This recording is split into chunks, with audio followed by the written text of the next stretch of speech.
5, 4, 3, 2, 1.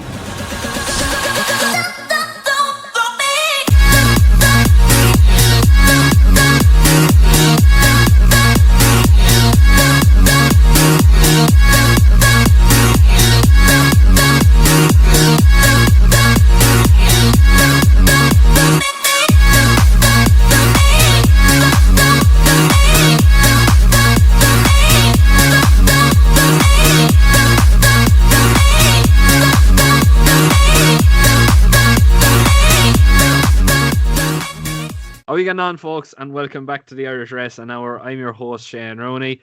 I'm joined by my co-host, Ryan Sharkey, and as well as that, we're joined by another special guest, conditional jockey Jordan Canavan. Welcome on board.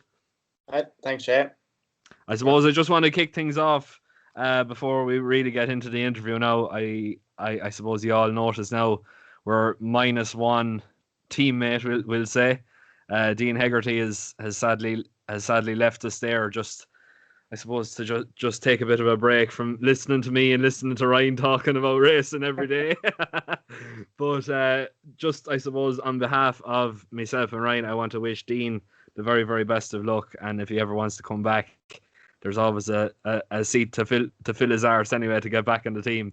But anyway, Jordan, just general introduction about yourself and I suppose your background in racing, your family background and all that. Yeah, I suppose as most people already know, I'm a conditional jockey, and my background in racing, my father and my grandfather were jockeys. They both trained as well. My brother rode as an amateur for a small bit and had a few rides in Pine of Pints and that. I started off pony racing when I was very young, when I was 11. Had a bit of success at that, and just all snowballed from there. Really, couldn't wait to get the license. And so I suppose when the moment I was 16, I went and I got the license straight away, and I started from there. So I haven't looked back since. Oh, sure, that's it. But who's this? Brendan Murphy.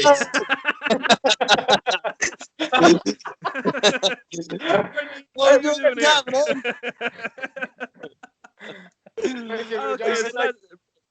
I said I'd come on and spoil everything for you. Brendan is the replacement for Dean Hegarty tonight. No box. Better mate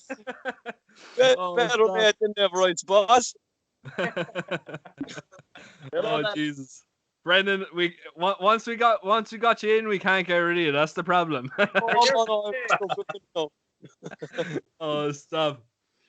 Well, what lies has Jordan been telling you? We've only started, Brendan. We've only started. You didn't miss much. What I've been saying is how good of a trainer you are. Oh, stop. Stop. But, I'll interrupt you again in a minute. Go ahead. But that's a pleasant surprise from you, Brendan. But sure, look at. Where would you get it? Only at the Irish Racing Hour. But Jordan, going back to the interview there before Brendan joined the conversation. I want to take you back to, what was it, the 8th of April 2017.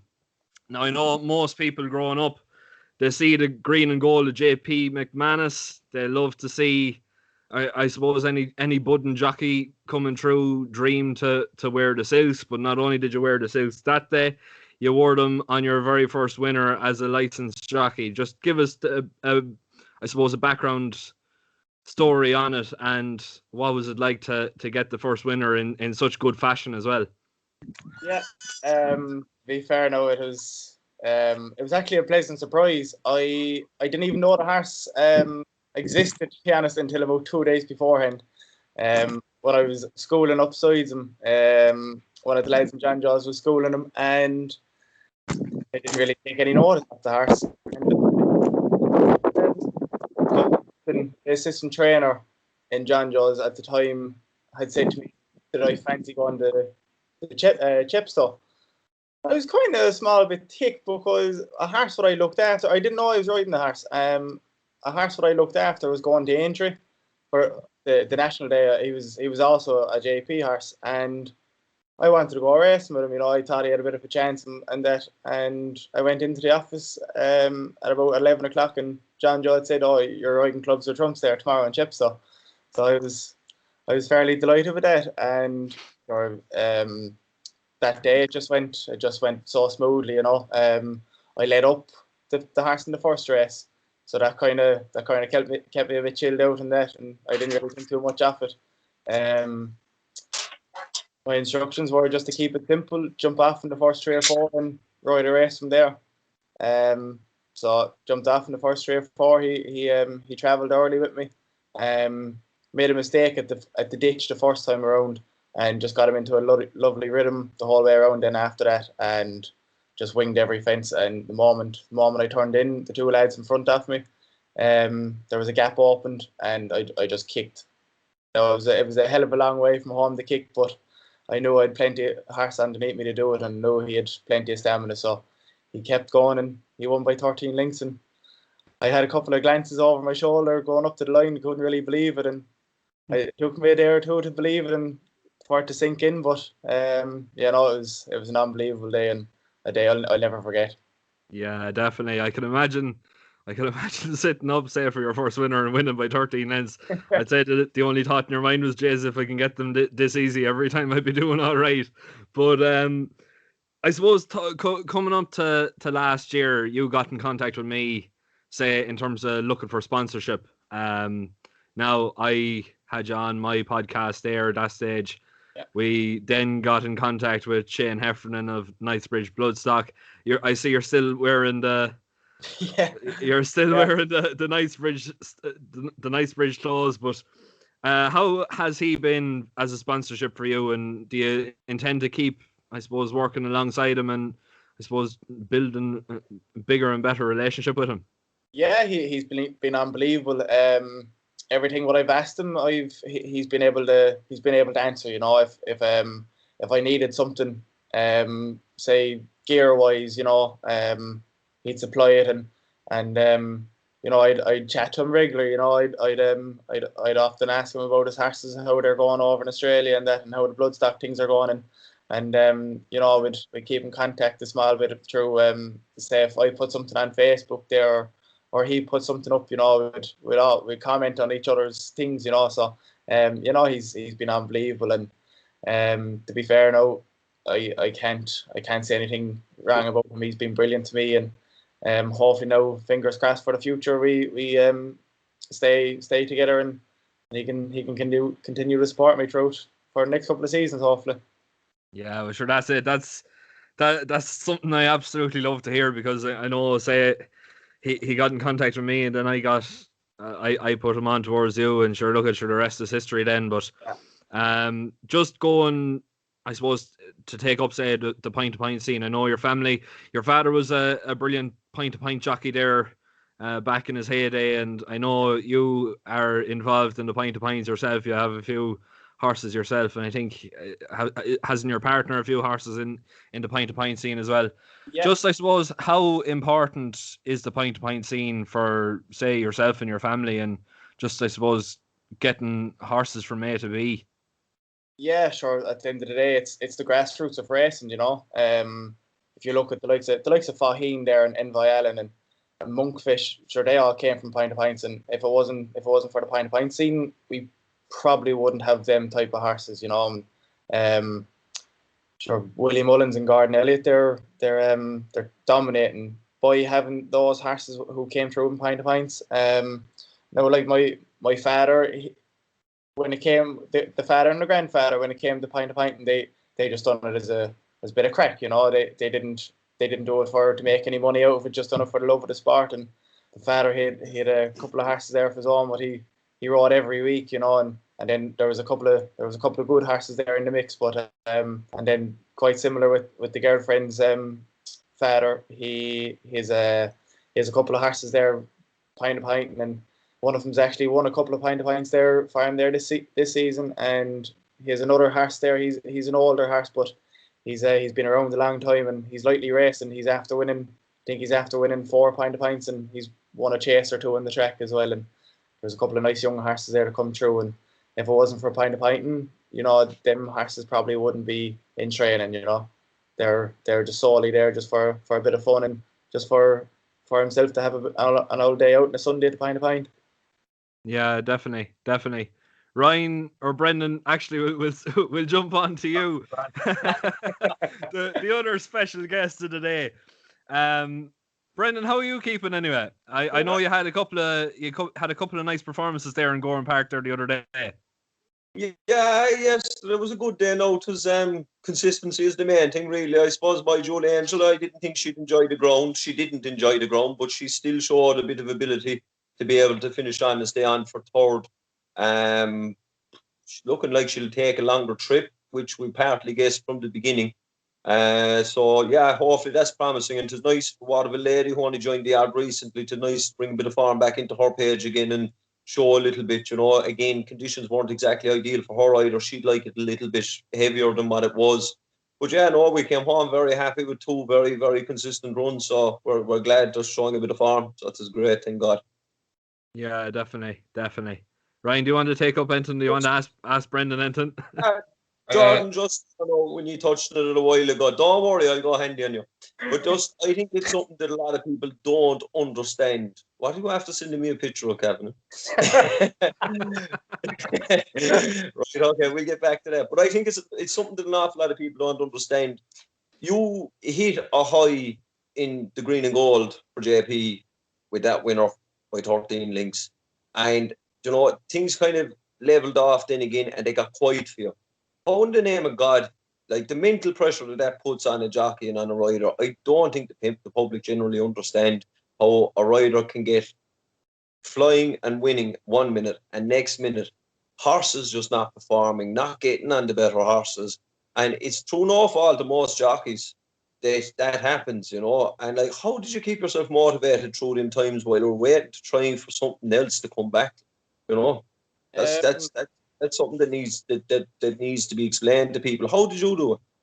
Yeah, well, to be fair, no, I'd brilliant people around me. I'd brilliant support from my parents. Just to keep me motivated, and my brother as well, and just all my friends. They just kept me motivated, and I was always just looking for that next half decent horse to ride, and I just kept working hard, kept my head down, and didn't really let it get to me too much. And then when I when I got injured there a couple of years ago, I hit a proper all-time low. I was ready to. I was not many people know it, but I was ready to pack up riding. I just didn't have an interest in it anymore. I wasn't getting any rides whatsoever. I think I got the fall in June, I think, and from the start of that season in May until June, I think I only had something like 4 rides or something, and it's soul destroying and mentally draining for anyone, and I was very lucky that when I got past fit to ride again, I was in Robert Tyner's for a couple of weeks and I still wasn't passed to go back race riding yet, and Philip Enright got a fall in I think it was Limerick in the Limerick National, I think. Broke a couple of vertebrae on his back, and Robert had just said to me on the Tuesday morning, on the Monday morning, any chance you can get past by Thursday. So rang the hospital straight away, got an appointment for the following day over in Dublin, got past fit to go back race riding, got declared up on a horse on the Thursday, and rode a winner. First ride for Robert was a winner and couldn't got off to a better start, and that's where the hunger and the urge to get back going and the drive really came back to me, and I haven't looked back since. No, that's great in fairness to you, because I remember that time when you got injured. I don't think you cut your hair for about 6 or 7 months. But like, it does take its toll. It's very hard to come back from them things, time off. Like, I know it myself from being involved in motorsport. And when you've taken a bit of a break from it and you try to come back, you really need the hunger in your belly and the fire in your belly to get going, because otherwise there's a hint of fear going to be in the back of your head. You know, and it's very hard to dismiss that. And I think it's something that the public generally don't understand. You see a lot of jockeys getting stick on social media and things, and it drives me absolutely mental when I see it. But you know, like, it's important, platforms like this, to be able to get them stories told and say how hard it really is for jockeys. And like, I know Jordan know with a bit, we're always having a bit of a laugh and a crack there on Facebook, Snapchat and things over the last few years. And he does work hard. He puts in an awful lot of effort, and he enjoys himself, and he has good crack, and he enjoys life. But like, to see a fella like that hitting a lull and going quiet, and you're not seeing much from him on social media, and you're not getting many messages from him, you'll be inclined to think in the back of your mind, are they okay? Like, you know, but it's great to see you back in full swing again, and to see you getting out there riding plenty, you know. And I mean, the more rides, the better, basically. You know, you have to take the points and the goals will come, as they say. But no, Jordan, in fairness, best of luck, you know, and I hope that everything will work out and everything will just keep progressing, keep the head down, and if the ride the good with the bad, unfortunately, but someone will see you someday and you'll get so much. You wouldn't know, we might stick him up in Ballycanes for a hurdle, boys, will we? Definitely. Send Ballycanes off to Kilbeggan. I tell you, let him go from the front and he won't be caught. Don't crack up over. Will you go away, will you? This is a classy horse. He's not going up there. I know Tiger Roll wanna chase there around Kilbeggan, so no, there you go. What distance was it? I don't fucking know. Yeah, right. Great spot for I think there's a nice opportunity hurdle coming up there shortly, Brendan. No, he'll be back in action another 4 or 5 weeks. We get him one run on the flat and we'll see where we'll go from there then. Oh, up your boy. He's looking for the other check from JP, lad. Old bonus for the jockeys of the opportunity races. Oh, stop. But yeah, Brennan, right. I'm going to you. Jordan, going back to the early part of your career, you were with John Joe O'Neill. What was that experience like over there? Yeah, it was unbelievable. You know, I don't regret any of it. I kind of regret not staying a bit longer in England, but my time there was brilliant. You know, I got on brilliant. I think I had 9 rides for John Joe, and 8 of them were in the first 3. I was placed a couple of times on big price horses, but realistically had absolutely zero chance. Just a fresh pair of hands on the horse with £10 off their back just helped. You know, I was third on a horse. Last Legend was his name. If I recall, I think he was 40-1 or something like that. Hadn't been in the first 5 in 3 years, and went on and finished third on him. Now I probably should have won on him the next time I rode him. I gave him absolute stones of a ride, but sure, look, we'll forget about that. Yeah. But no, it was brilliant for there. What made you come back to Ireland? Sure. At the end of the day, young John Joe Jr. He took out the conditional license, and there was, I think, including little John, there was 4 of us in the yard with licenses, and you know, blood's thicker than water at the end of the day. And I was the first one to depart, and the other 2 lads then weren't too long after me. You know, they saw the light as well and realised that blood's thicker than water. So young John, as you know, he's one of the best jockeys at the moment in England, and he was even unbelievable as a claimer, and it's hard to compete with the likes of him. Yeah. And then coming back to Ireland, was it tough, I suppose, to get back into the swing of things over here? Yeah. I suppose when I first came back, I spent a small bit of time with Stuart Crawford up the north. He's only half an hour away from home, so I was there for about 6 or 8 weeks or so. I just wanted a bit of relaxing time, you know, and a bit of time with the family. And my first ride on my Irish license was actually over in Musselburgh for Stuart. I flew over that morning to ride it, and I ran bad and came back over that evening on the boat. And whenever I left there, my intentions were, whenever I came back from England, were to go to Stephen Mahon, and I flew back and forward a couple of times to ride for him. throughout that summer when I was in John Jaws, and I think I started there on a Monday. I had a ride farm on a Saturday in Punchestown. Didn't go quite as planned. Aaron Hill Rascal was the horse's name, and I think he fell at the third last or fourth last. I think I broke a couple of ribs off him and had bruising in my kidney, but I was fine. I was back. I didn't take any time off work, and just I don't think I had another ride for, just I'd say the guts of 8 weeks after that, and I just slowly got rides. I was getting one here and there, and one every couple of weeks or one a month, and just wasn't firing for me, and I got a bit heavy and my weight wasn't great, and I got my weight back down. I think I'd to be fair, I was riding bad horses, no point in lying about it. I was riding very bad horses, but no one else wanted to ride. And whenever I got my weight back down, I think I had 3 or 4 rides within the space of a week, and that's whenever I got badly hurt then, and I was out the sidelines for 4 months then. Yeah, and like Brendan said, like it took serious motivation for yourself to come back and do that. Was there anything in particular that I suppose triggered that fire in your belly? Yeah, sure. Look, it was just a case of whenever I came back, the horse what Robert had declared me up on, don't do odds on. I know him very well. I'd ridden him out from the day I'd started there, and I was riding him out every day, and I knew he was a proper horse. I was due to ride him in Clonmel actually a couple of weeks beforehand, only I wasn't passed to ride him.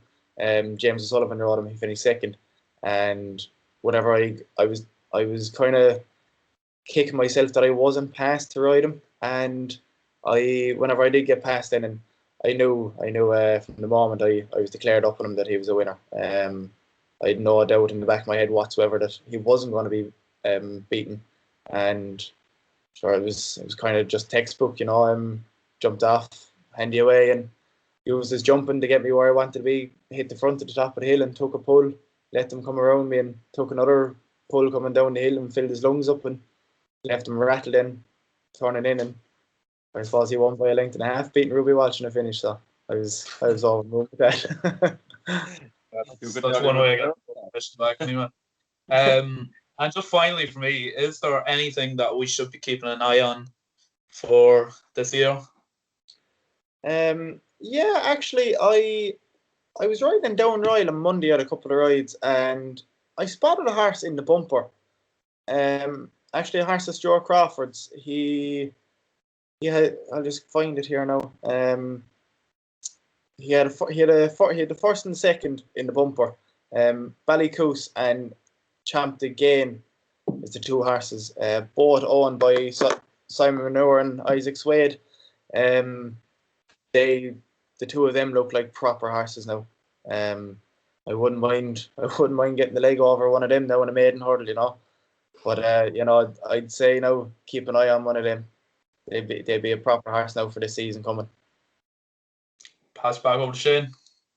Yeah, definitely. Just talking about Ballycoos there now, I definitely thought he was gambled from, I think, 6-1 into 5-2 in the space of about half an hour when the prices opened up. So someone knew something somewhere, but definitely no, he ran a very, very nice race that particular day. But Jordan, just a couple now before we go. We briefly touched on the fact that you went freelance there last year. I suppose, are you still sort of going here, there, and everywhere, or are you nailed down to a particular yard and just say picking up spare rides here and there? Yeah, I'm in Jonathan Sweeney's a day a week. Joe Murphy's a day. Eugene Sullivan's a few days. I'm there 3 days a week, and Liam Burke as well. Liam Burke, he was very good to me there when I started with him last year. Everything I rode for him was all placed except for one, that unlucky day I got carried out, Shane. I remember that day. I was there. You were in front by about 5 lengths, and there was a loose horse, and I'd say what was it, about a mile to go, and he just carries you out. And oh Jesus, I said to myself, oh poor Jordan. I says he was going the best of the lot, and I'm like, you had them all working in behind. This loose horse carries you out. I says, oh stop it. Jesus, That was Murphy's law. Yeah, disaster for that. Yeah, that's definitely it. But no, in fairness, now Liam Burke, like he'd a few nice horses there throwing you up on and all that. Like, and I know, I suppose a future guest coming on board as well, Darragh O'Keefe, like himself and yourself, you often battled out the finish between the two Burke horses. Anyway, it's always been a good sight to see two from the same stable battle it out to the finish. But I suppose just to finish off, Jordan, if you could ride one horse from the present, one from the past, and one, say, from the point to point fields that has really sort of taken you by surprise there this year, that looks to be a classy sort coming through to the rules ranks. Think carefully here now. To be fair, now I'd love to ride. I'd love to ride Monkfish. He didn't look to be his best in Punchdown. I suppose he had a long season. He had a hard race in Cheltenham and that.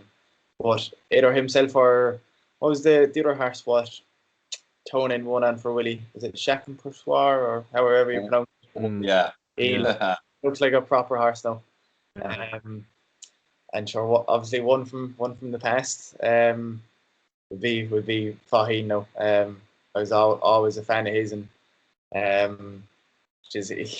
he would be an unbelievable spin now in a 3 mile opportunity chase. But one from the point scene now. Yeah, the horse with the girlfriend's father has Arctic Comet. I wouldn't mind getting the ride on him now when he goes on the rules. He disappointed on his last 2 runs. We made the long old journey up to Downpatrick there about a month or 5 weeks ago for him to fall at the second last, and he wasn't travelling at all. He ran in Tremorden and he pulled up with a circle to go, but he had his bloods done and his bloods came back wrong, so that was the excuse for those 2 runs. He actually surprised me an awful lot. The way he won his maiden and his Rona, he won by 5 lengths and he won going away. He was just travelling so easy throughout the race. Adam Feeney gave him a brilliant ride, and he just done everything right. He jumped every fence as if it was the last. He just winged every fence and just travelled so easy throughout. And same whenever he won in Kinsale, he hit the front at the 3rd last. There was a horse came to challenge. First Touch was his name, which is actually went on and he's won. He's won on the rules since. I actually think he's entered in Mallow there this weekend in a novice hurdle, but he fell at the 3rd last beside Arctic Comet, and he looked to have had him under pressure, and he won by 5 lengths again. Going away, he probably would have won by 10 lengths if something was with him a bit longer, if he had a bit more company, but he just pricked his 2 ears out in front and he wasn't doing a stroke, so he looks, I think he'd be a nice horse for whenever he goes on the rules proper now. Yeah, definitely. We'll be adding that lad to the tracker anyway, and definitely keeping an eye for when you're on board. Yeah. There'll surely be a family connection looking for a win anyway. But that's basically all we have now for this week. Just before we go, I want to give the patron service a quick plug. Obviously, myself and Ryan, we basically give out daily tips every day, different write-ups on different horses. We're generally fairly consistent and fairly well in profit now anyway at this stage, but as well as that, we do give away a prize every month, and a fairly nice prize as well. So far we've given close to it's over €400 in prize money so far in the last 6 months, but this month as well we're giving a year's share in a horse for free for one of the patron members for €10 a month. You can't really argue such value like that now, in fairness, but we leave a link in the description below. Any support is greatly appreciated.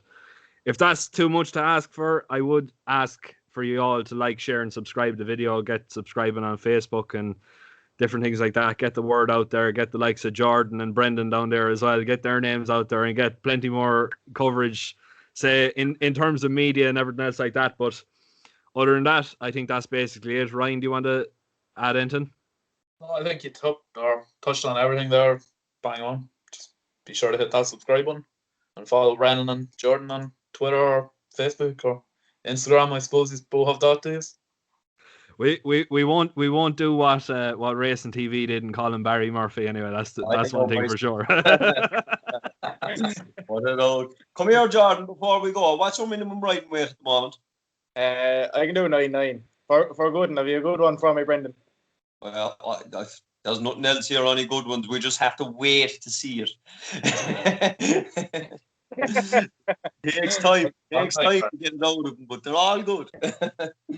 No, you heard it here first now. When you see Jordan Canavan on a Brendan Murphy horse now, you know what the story is. That's it. I know we keep our options. Have to be a good enough. Seeming are in the area 3 days a week, only 10 minutes over the road 3 days a week. When Ballycans does go over hurdles, so we might as well have an old chat. Yeah, sure. Give us a shout there. I'm in Eugene's 3 days, so you can give us a shout and we'll organise something. Yeah, no bother at all. We'll keep you in mind definitely. There's the jockey booking for the video. Yeah, and on that bombshell, we may as well leave you all for this week. Thanks again, folks, and please make sure to hit that subscribe button. Oh.